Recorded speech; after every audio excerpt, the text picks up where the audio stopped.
Moi, je m'appelle Didier Matard. Ça fait 28 ans que je fais de la sculpture dans les monuments historiques. J'ai commencé ma formation comme tailleur de pierre dans une école d'apprentissage. Suite à ça, j'ai été embauché par un maître sculpteur qui m'a formé pendant 13 ans.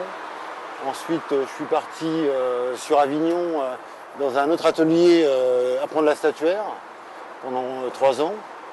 Et je suis revenu dans la région parisienne pour continuer ma formation en restauration de monuments historiques, tout ce qui est motifs floraux, les gargouilles, les chimères.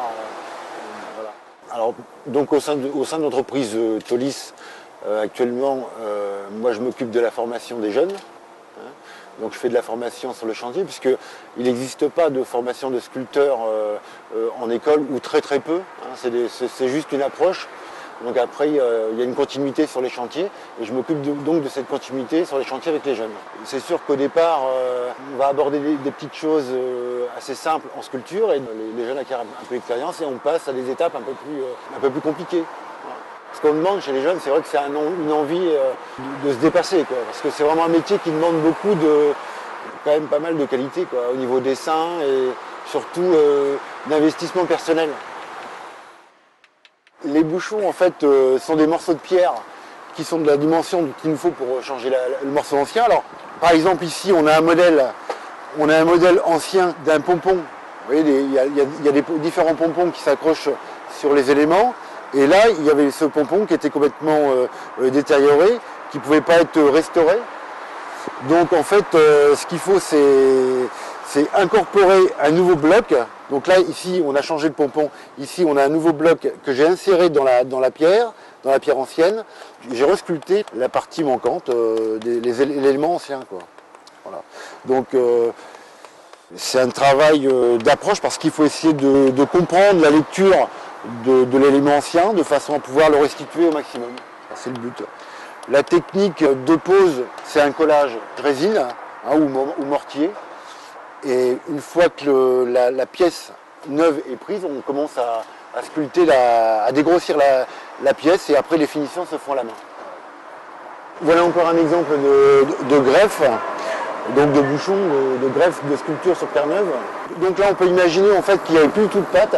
Le but, c'est de faire un modèle, une présentation pour l'architecte d'une terre crue que l'on présente, et après l'approbation de l'architecte, on peut commencer à faire la sculpture de la pâte, donc d'après le modèle en terre. On prend un bloc de pierre, donc un bouchon, on prend les dimensions du bloc capable de la pièce à refaire, donc d'après le modèle, on resculpte la pâte en pierre. Donc là, c'est pareil, il faut sculpter la pâte séparément, la présenter, essayer de la bloquer. Donc là, elle est gougeonnée dans le canon, elle est gougeonnée vers l'intérieur de la masse de la pierre, de façon à ce que la pâte soit bien stabilisée. Et après, il faut adapter l'élément à l'ensemble. Alors, c'est des fibres de verre moulées dans la résine. C'est incassable, et l'avantage de ce genre de goujon, c'est qu'on n'a pas de choc thermique par rapport aux goujons en laiton ou en cuivre qui, eux, ont une dilatation et donc qui font craquer le mortier. Là, il n'y a pas du tout de dilatation, c'est neutre. À peu près une quinzaine de bouchons répartis sur les 3 trophées et quelques pièces aussi en bas sur la partie inférieure où il y a le rayon avec les fleurs de lys réincrustées dans l'armoirie. Donc là, on a encore une pièce juste à côté. On a un élément ici qui s'était décollé. Donc on n'avait plus du tout la continuité de la mèche. Et donc là, il fallait refaire un modèle également et resculpter la partie suspendue de la mèche avec le même système d'accrochage goujon fibre de verre. Pour les griffes, alors les griffes, en fait, là j'ai collé des petits bouchons de pierre goujonnées de façon à pouvoir les resculpter directement en pierre. Parce qu'au niveau du mortier, comme ça, suspendu en l'air, forcément le mortier a tendance à tomber, à chuter. Donc là, une pierre collée, goujonnée, c'est quand même plus stable. Donc là, une fois que les pièces, le bloc capable est mis en place pour la sculpture, J'interviens pour dégrossir et je resculpte les griffes une par une, de façon à satisfaire mon œil et aussi celui de l'architecte.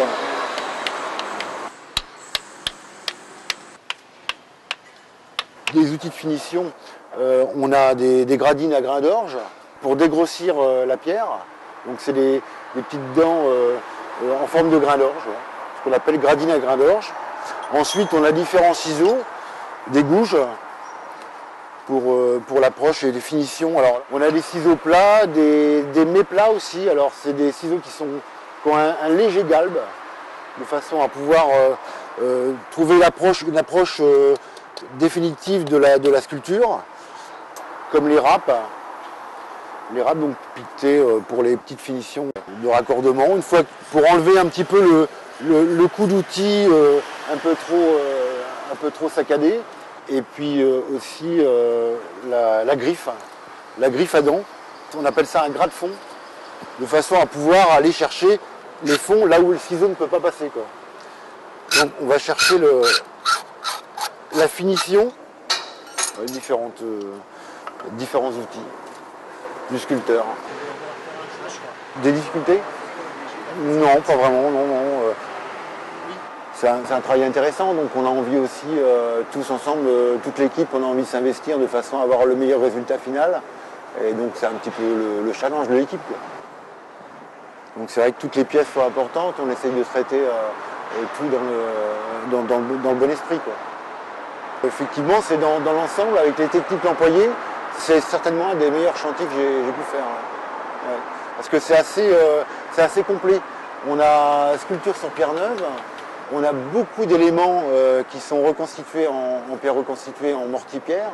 Donc ça donne quand même un ensemble assez homogène à la fin.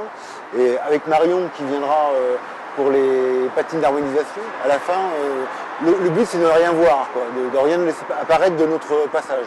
Comme si en fait la sculpture n'avait jamais souffert. Alors qu'on l'a vu au début, tous ensemble, on l'a vu tous au début, elle était vraiment bien malade.